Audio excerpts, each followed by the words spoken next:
आगामी विधानसभा चुनाव 2023 में 150 कर्मयोगी विधायक राजस्थान विधानसभा में विजयी बनाने की योजना में है। भगवत गीता राजस्थान की राजनीति में विधानसभा 2023 के महाभारत में धर्म युद्ध का शंखनाद करेगी। राजस्थान अपराध मुक्ति महायज्ञ आज मानव अधिकारों की रक्षा और प्रदेश तथा देश की सुरक्षा, शांति, विकास, सद्भावना और न्याय की बेहतर विधि व्यवस्था के लिए अनिवार्य आवश्यक है। हाल ही में हरियाणा के नूह जिले में अप्रत्याशित देश को शर्मसार करने वाली घटना घटी और हमारे देश हिंदुस्तान में बहुसंख्यक समाज के शांति प्रिय नागरिक जो कि अपने मंदिरों में पूजा करने जा रहे थे, भारत के संविधान में प्रदत्त अधिकारों के अंतर्गत अपने धर्म की धार्मिक यात्रा निकाल रहे शांति प्रिय नागरिकों, महिलाओं, पुरुषों के ऊपर सुनियोजित साजिश रचकर एक अन्य समुदाय की धार्मिक उन्माद फैलाकर बहुसंख्यक समाज को डराने के उद्देश्य से समुदाय विशेष के लोगों के द्वारा आतंकवाद फैलाया गया और हिंसा का नंगा नाच हुआ। अनेक महिला पुरुषों को हिंसा पर उतारू भीड़ के द्वारा हथियारों से मार दिया गया। यहाँ तक कि उनकी सुरक्षा कर रहे पुलिसकर्मियों को भी मार दिया गया। धार्मिक यात्रा और नागरिकों के ऊपर पत्थरबाजी की गई। पुलिस की गाड़ियों को और बहुसंख्यक समाज की गाड़ियों को जला दिया गया। पुलिस के थानों को भी जला दिया गया। पुलिस की चौकी को जला दिया गया। सरकारी संपत्ति को नुकसान पहुंचाया गया और ये समुदाय विशेष की भीड़ को इकट्ठा करके धार्मिक उन्माद फैला करके दिन दिहाड़े पुलिस प्रशासन की नाक के नीचे हुआ, जो बहुत ही शर्मनाक है और जनता और प्रशासन की आंख खोलने वाला प्रकरण रहा। दंगों के उपरांत जांच में ये सामने आया है कि इस आतंकवादी हिंसा में बांग्लादेशी रोहिंग्या पाकिस्तान अवैध घुसपैठ के स्लीपर सेल के द्वारा धार्मिक उन्माद फैलाया गया और हिंदू समुदाय की धार्मिक यात्रा पर पत्थरबाजी की, गोलीबारी की, हिंसा और अराजकता फैलाई और इस अप्रत्याशित घटना को अंजाम दिया गया। राजस्थान प्रदेश की सरकार को हरियाणा के नूह में हुए इन दंगों से सबक लेने की आवश्यकता है, क्योंकि नूह में राजस्थान के भी अवैध घुसपैठियों और रोहिंग्या पकड़े गए हैं। राजस्थान प्रदेश में भी प्रत्येक शहर और कस्बे में सरकार को चाहिए कि वह एक अवैध घुसपैठियों को चिन्हित करने की मुहिम चलाए और जो रोहिंग्या पाकिस्तानी आतंकवादी, अलगाववादी, बांग्लादेशी विभिन्न स्थानों पर बैठकर स्लीपर सेल का काम कर रहे हैं और राजस्थान प्रदेश की आंतरिक सुरक्षा के लिए उनमें विशेष खतरा है, तो अभी समय रहते राजस्थान की सरकार, पुलिस और प्रशासन को सतर्क हो जाना चाहिए और उनके ऊपर कार्रवाई करनी चाहिए।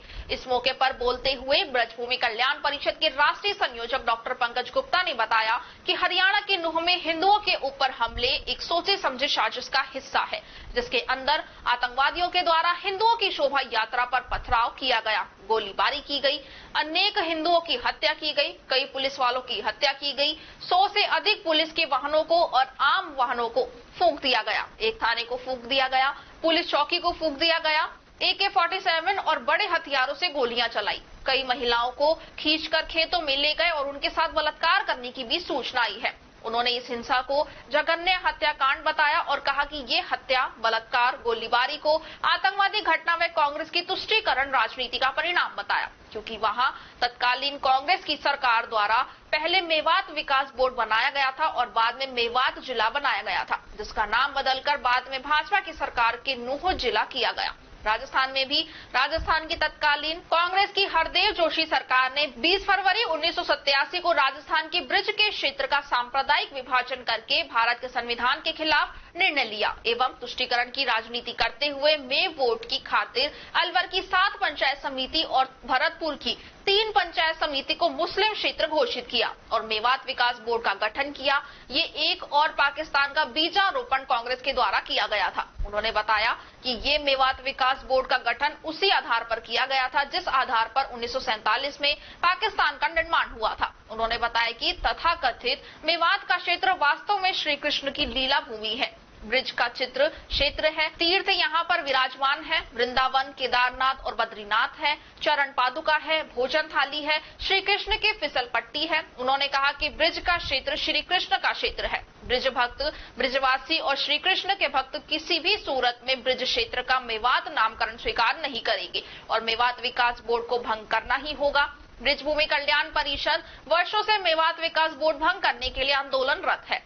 आगे इतिहास के बारे में खुलासा करते हुए उन्होंने कहा कि भारत की आजादी के समय भी 1947 में इस क्षेत्र में मेव समुदाय ने अलग राष्ट्र की मांग की थी। तत्कालीन भरतपुर के राजाओं और अलवर के राजाओं ने उस समय के मेवात के विद्रोह को सशस्त्र सेना के द्वारा कुचला था और आज ही भारत और हरियाणा की सरकार को कड़ी कार्रवाई करते हुए इस सशस्त्र विद्रोह को कुचलना चाहिए और जो भी इसमें दोषी हैं उनके ऊपर बुलडोजर चलाना चाहिए, उनके मकानों को नेस्तनाबूद करना चाहिए, उनके ऊपर कड़ी से कड़ी कानूनी कार्रवाई की जानी चाहिए। प्रेस कॉन्फ्रेंस को मुख्य रूप से भारतीय चरित्र निर्माण संस्थान के संस्थापक अध्यक्ष रामकृष्ण गोस्वामी, गीता परिवार जयपुर के जिलाध्यक्ष राज कुलदीप सिंह धोनी, कल्याण परिषद के राष्ट्रीय संयोजक डॉक्टर पंकज गुप्ता और भारतीय चेतन निर्माण संस्थान के अलवर के संयोजक और भाजपा नेता मेजर धीर सिंह ने संबोधित किया। उन्होंने पीड़ित परिवारों, महिला पुरुषों के लिए शीघ्र मुआवजे की भी मांग की है। इस मौके पर ब्रजभूमि कल्याण परिषद के प्रदेश मंत्री प्रेम प्रकाश शर्मा, संरक्षक हरिराम शर्मा, जिलाध्यक्ष कैप्टन उमराव लाल सैनी, नगर अध्यक्ष यशवंत कुमार गुप्ता, नगर मंत्री मनोज शर्मा, गीता परिवार के जिलाध्यक्ष अश्विनी जावली, गंडूरा के सरपंच अजीत सिंह, शीलू गंडूरा, भाजपा नेता मेजर धीर सिंह गंडूरा आदि दर्जनों की संख्या में कार्यकर्ता और भक्त उपस्थित थे। और इसी के कारण वहां पर तमाम तरह की टटुलबाजी गतिविधियां, तमाम तरह की आपराधिक गतिविधियां, ईंट सोने की ईंट के नाम पे बरगलाना और ये जो सोशल आजकल जो है सेक्सटॉर्शन चल रहा है और तमाम तरह का जो सोशल मीडिया के माध्यम से अपराध चल रहा है, टटलूबाजी चल रही है, वो सारी गतिविधियां वहां पर चल रही है। अभी जो नूह के अंदर घटना हुई है, ये बहुत बड़ी चेतावनी है और पूरे हिंदुस्तान के लिए चेतावनी है, राजस्थान प्रदेश के लिए चेतावनी है। उस घटना के अंदर राजस्थान से अलवर के 8 लोग पकड़े गए हैं। बांग्लादेशी है, रोहिंग्या है, विस्थापित हैं और इसलिए हम जो है राजस्थान सरकार से मांग करते हैं कि आप जो है ये तमाम पूरे राजस्थान के अंदर और एक ड्राइव चलाएं, मुहिम चलाएं, जिससे इनको जो भी टटलूबाजी कर रहे हैं, रोहिंग्या है, बांग्लादेशी है, पाकिस्तानी है, उनको पकड़ें, उनको देखें। वो तमाम तरह के धंधे कर रहे हैं, सीक्रेट सेल कर रहे हैं और तमाम तरह की आतंकवादी गतिविधियां कर रहे हैं। आप देखिए कितना बड़ा कांड हो गया। एक हमारा बहुसंख्यक समाज जिस क्षेत्र के अंदर अपनी यात्रा निकालता है, उसके ऊपर आतंकवादी हमला होता है, उसके ऊपर लाठी फरसे डंडों से हमला होता है, पहाड़ों से गोलियां चलाई जाती है, पुलिस वालों को मार दिया जाता है, एक थाने को फूंक दिया जाता है, चौकी को फूंक दिया जाता है, सैकड़ों की संख्या में बसों में आग लगा दी जाती है। ये क्या हिंदुस्तान है? क्या ये मतलब ये बड़ी संकट है कि जिस क्षेत्र में इस तरह की घटना अगर वहां हो सकती है, कहीं भी हो सकती है। ये बहुत बड़ी चेतावनी है, ये बहुत बड़ी चेतावनी है कि इस तरह की घटना कहीं भी हो सकती है और ये सरकार की जिम्मेदारी है। सरकार की पहली ड्यूटी है सुरक्षा प्रदान करना। रोटी कपड़ा मकान सब विकास सब बाद में आता है। अगर हम सुरक्षित ही नहीं रहेंगे क्या करेंगे?